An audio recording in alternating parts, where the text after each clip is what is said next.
Hoi, I'm Eddie, and welcome to Eddie the channel.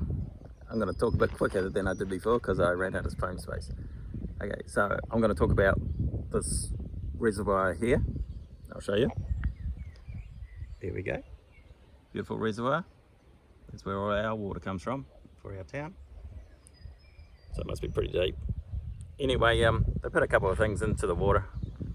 You know, it's got chlorine and it stops all the duck poo causing you disease. So that's fair enough, it goes in the water, you know, when it gets treated. So if you want to get rid of the chlorine, just put it into a jug when you're at home and then leave it overnight, leave it for a couple of hours, and then all the chlorine just vaporizes out. It's really easy. It can't taste the chlorine anymore. So that's fine, or you can use a filter. That's cool. So, but the trouble is they put fluoride in it. Okay, 0.1 grams per litre. It's one part per million. So yeah, it looks like they put it in there for your teeth.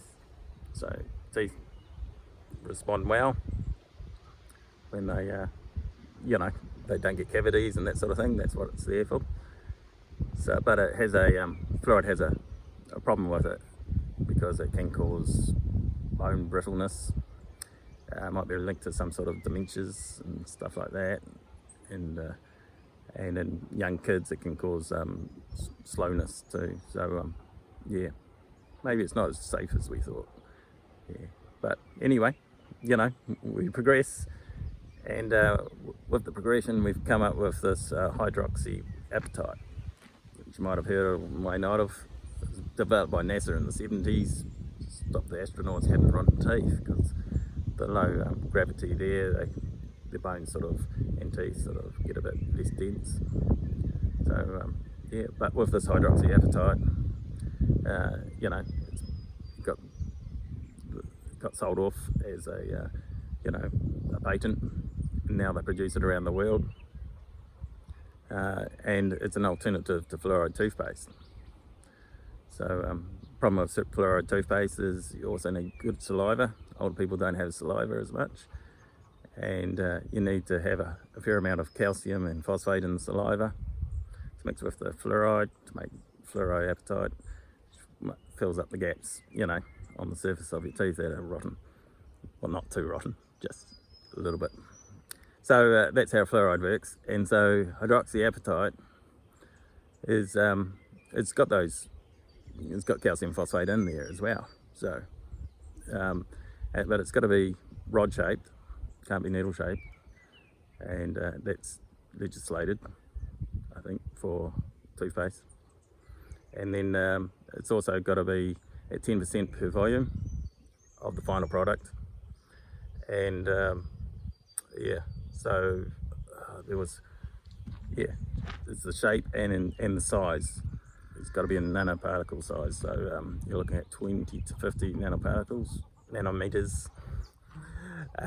Yeah, so that's the particle size you want. So in the final product, so you've got to ask the supplier for the right formulation.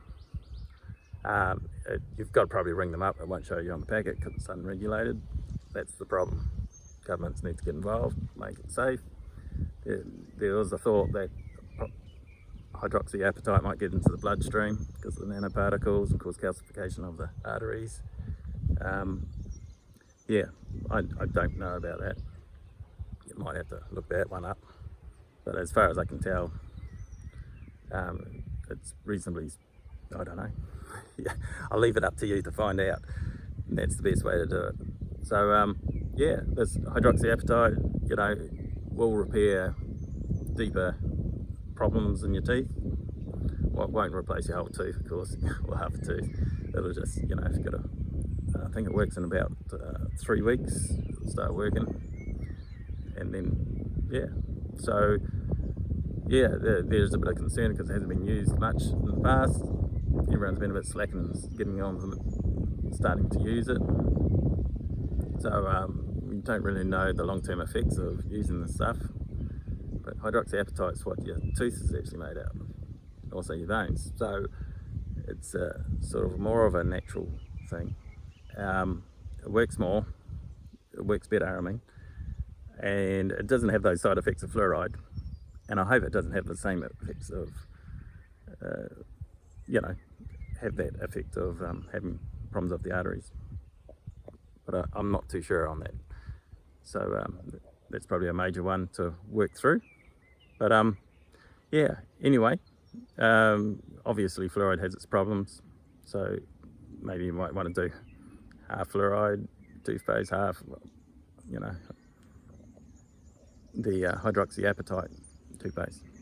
It's quite expensive too. It's $10 a tube, and only can find one supermarket that sells it.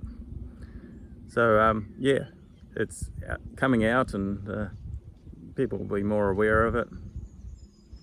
Yeah. So so the other thing with fluoride toothpaste I forgot to mention is the pineal gland gets calcified, and then you have problems sleeping because it doesn't work as well, and that's caused by you know, fluoride seeking the pineal gland, because it seems to get there because there's not it's the other side of the membrane of the brain, so it does accumulate there very easily. Another source of fluoride which people forget about is tea, black tea, really high, because Camellia sinensis has a lot of, is a high accumulator of fluoride, and so black tea really bad, you know, in brick form, you know, the one you put in your teapot. So, and I think tea bags are bad too, you know, the cheap stuff. And you might want to try white tea. I've been doing that for a couple of weeks. You get used to it. It's not as strong. I used to drink a lot of tea. Yeah. So yeah, look after your teeth, look after your health, and find the information that's out there. You know, people have their own agendas and stuff. So yeah, sort of look through, and if you think you're on the right track, tell people what you think, and try and you know, have it balanced. You know, we're all trying to get to the same destination. Yeah. So, but people have agendas, so watch out for that. And I'm Eddie, and I'm going to sign off. And good health, and I'll see you in the next one. Don't forget to look at cutitoutcards.com and give us a thumbs up, and yeah, subscribe if you want to. Alrighty, see ya.